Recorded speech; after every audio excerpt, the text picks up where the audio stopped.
Hello and welcome to what I think is going to be a very exciting discussion, and I'm really proud and excited to have with me Josh Fox.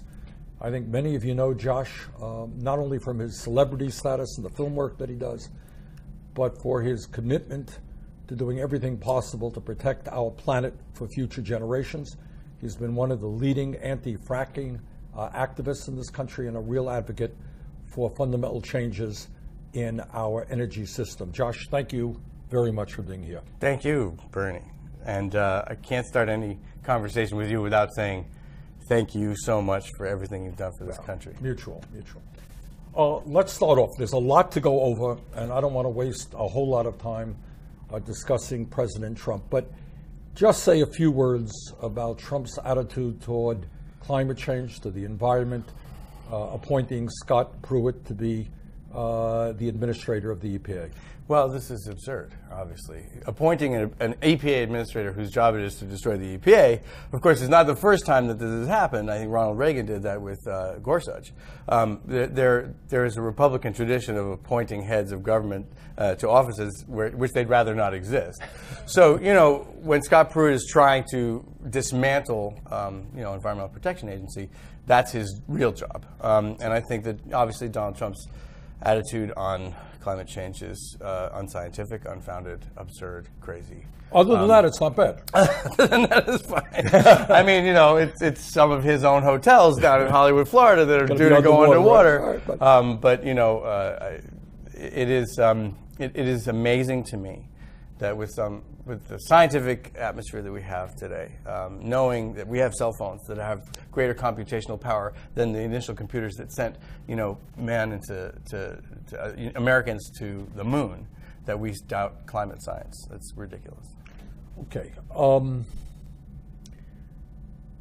There is, needless to say, a lot of unhappiness, a lot of despair. There are millions of people, not only in our own country, but all over the world, who know that we're fighting for our kids and our grandchildren and future generations.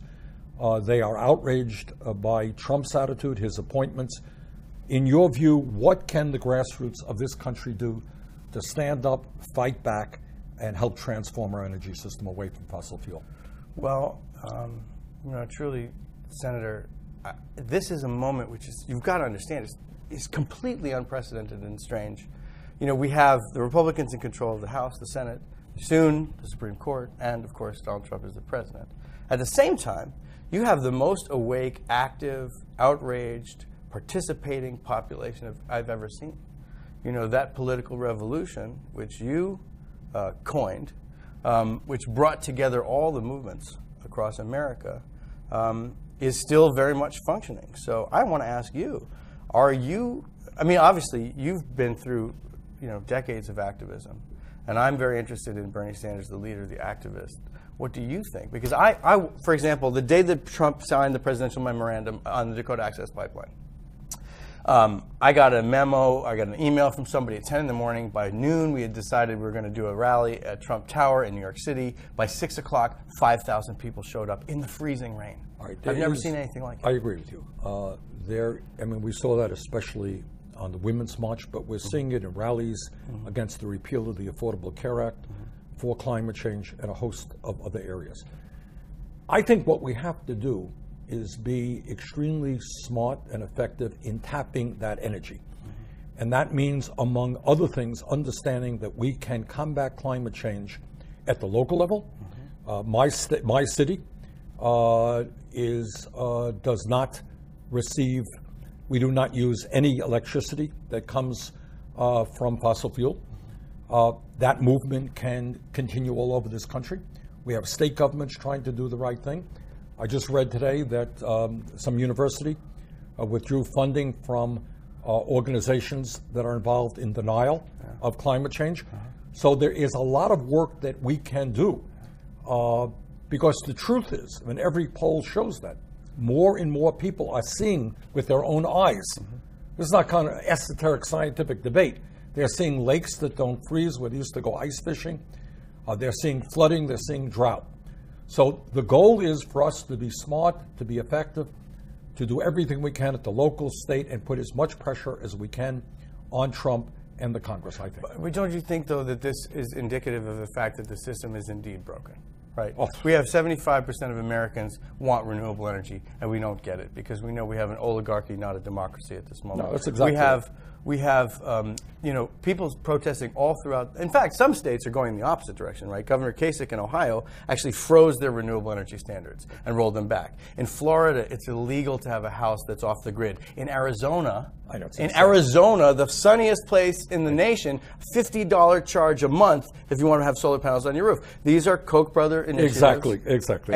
And so that's why at the political level, I think you have to take those battles on. Take them on. And I think as a nation, we should be standing up to what's going on in Arizona. You're right. This is one of the sunniest states in this country. To remain dependent upon fossil fuels is absolutely insane. Right. But that's my point. I think we've got to work at the statewide level, at the local level, and every level that we possibly can.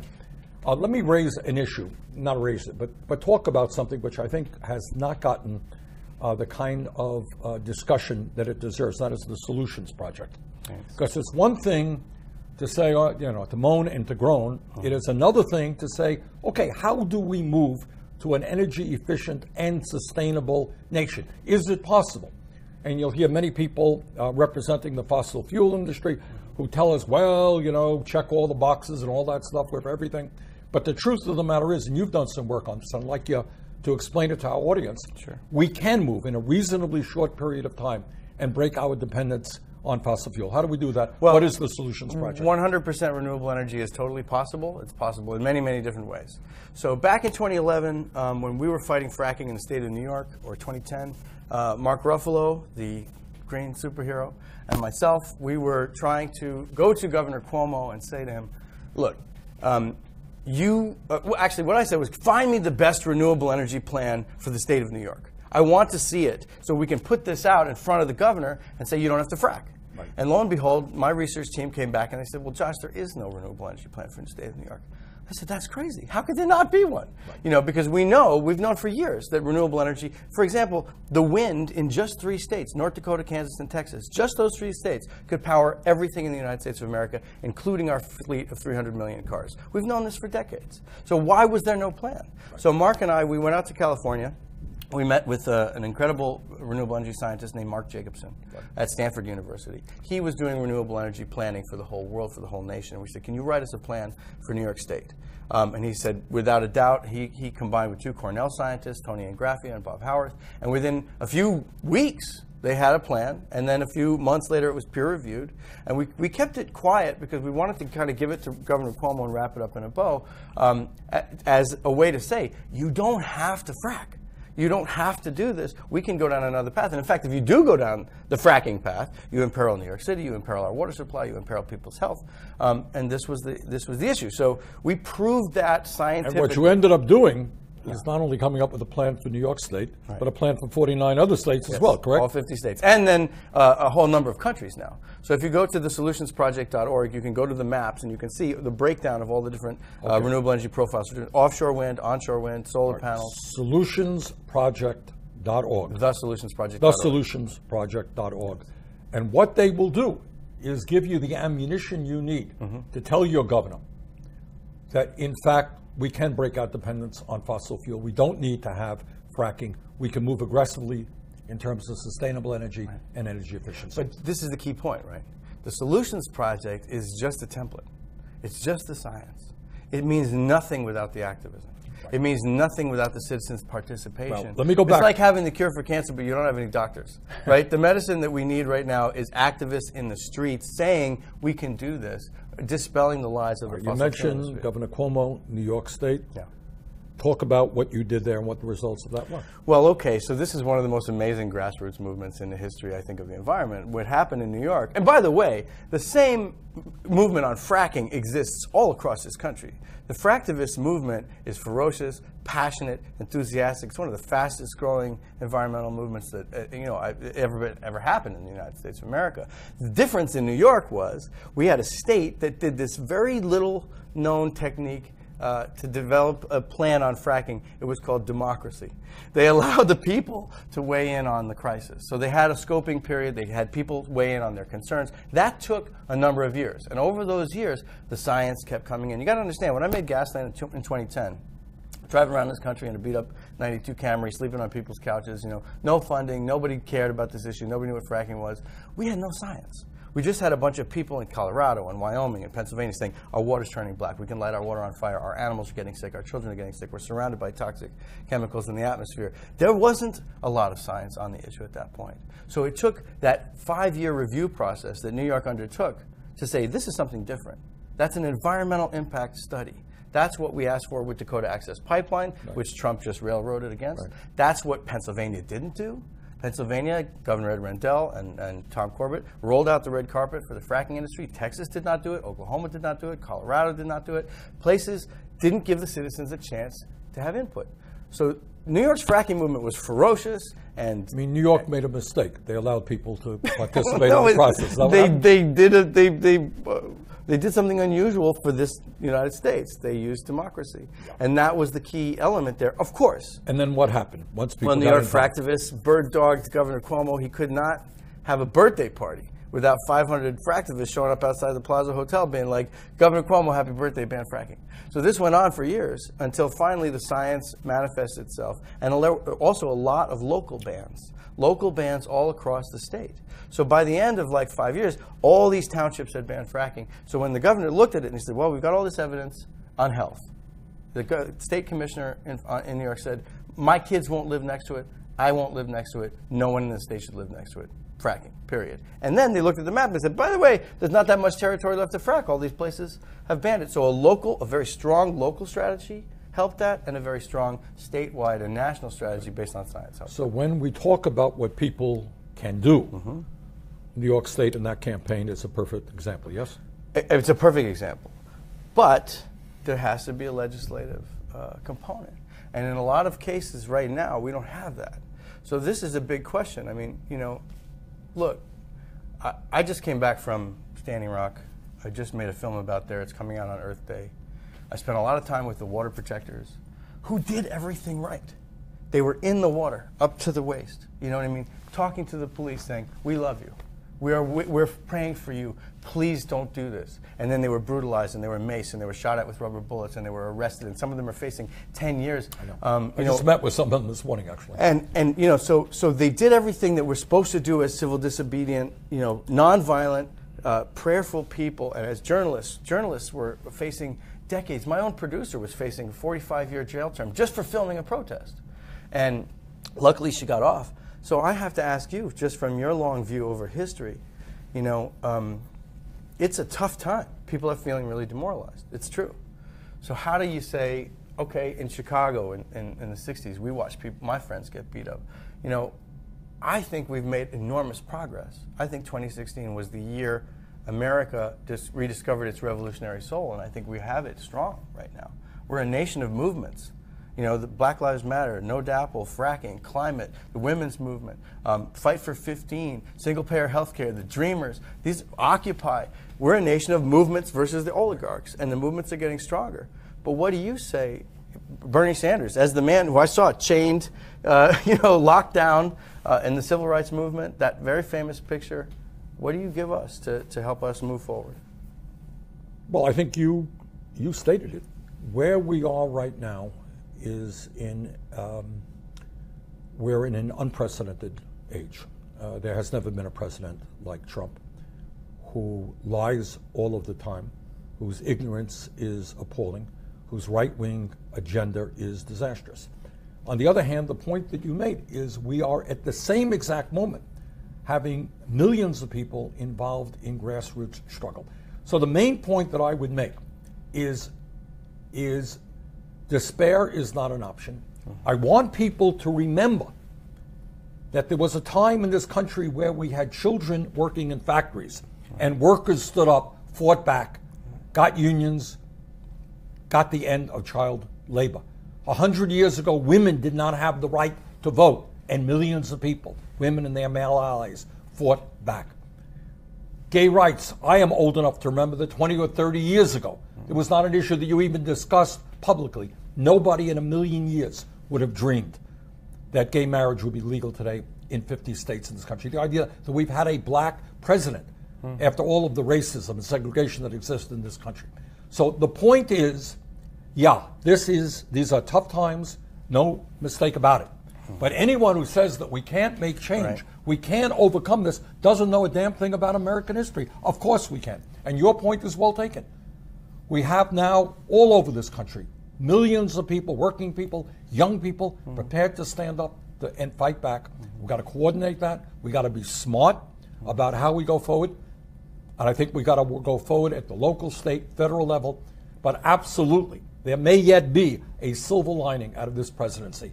And that is Trump may bring all of us together. Well, I mean, there are protest camps. I just brought up the list on my phone. You see, they shut down the one in North Dakota.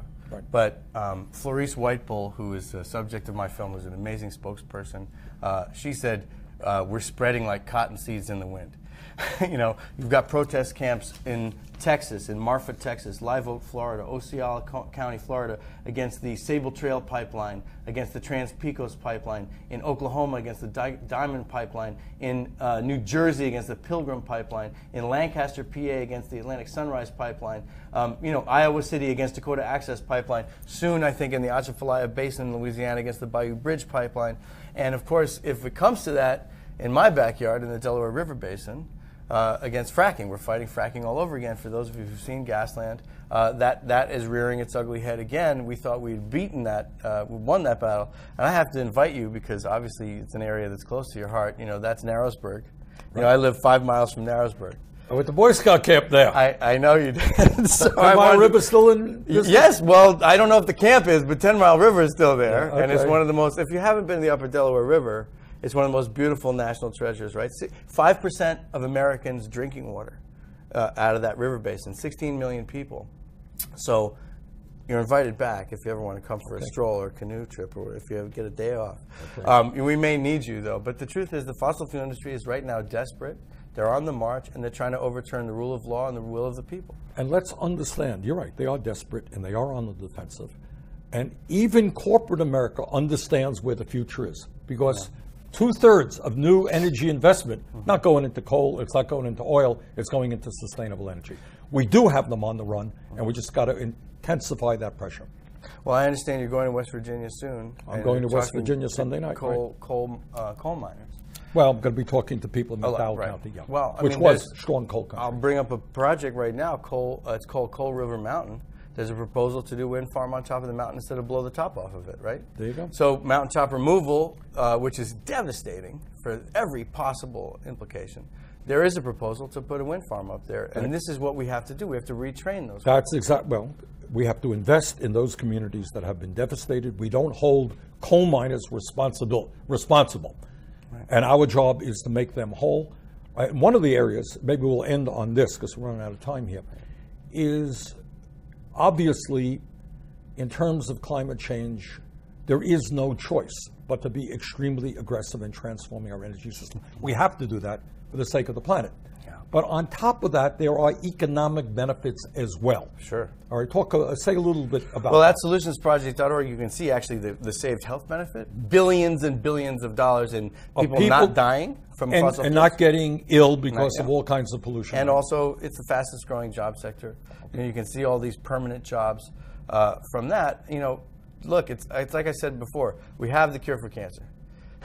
The truth is, the medicine that we need right now is people in the streets, because the system is broken. Because even Democrats, we're fighting Democrats. I've been fighting Democrats for the last, decade. Barack Obama was a very big fracking advocate. So was Hillary Clinton. We had this fight at the platform hearings. Bill I know. McKibben and Thank you for your efforts there. Well, honestly, we have. It's our fate right now as progressives, because the truth of the matter is, Donald Trump won, Hillary lost, but Bernie Sanders is the most popular political figure in America right now, and there's a reason for that. Because you're saying things that are the truth, and I think that I have to ask you, for that continued leadership. You've been incredible in that way. I will do everything I can, and you're doing fantastic. And I think the message for today is, yeah, things are tough. A, you don't have the option to throw your hands up in the air in despair because the stakes are too high for our country and the entire world. And second of all, and this is what Josh has been saying, all over this country, people are becoming more involved. People who've never been involved in politics before are standing up and fighting back. We can win this thing. And out of these dark days may come an America that all of us are going to be very proud of. Because we are not giving up our progressive vision, which includes a whole lot of things. Josh touched on some of them in terms of Medicare for all, but it certainly includes transforming our energy system in this country, leading the entire world, creating millions of jobs, cleaning up the planet. We can do this. We can do it. But we can't do it unless people get involved. We have to demand so it. That's the message. And Josh, can I mention two rallies? There's the rally on April 29th, the People's Climate March here in D.C., right? That's going to be a big one. Obviously, continued efforts in the Delaware River Basin, March 15th. And I'll post on my page where these protest camps are, because they are amazing things of a totally different value system. People working together, people being resilient, generous, nonviolent, and I think, in the spirit of that political revolution that you're talking about. All right. Hey, keep up the great work. Thanks a lot. Thank you, Brian. It's a real pleasure.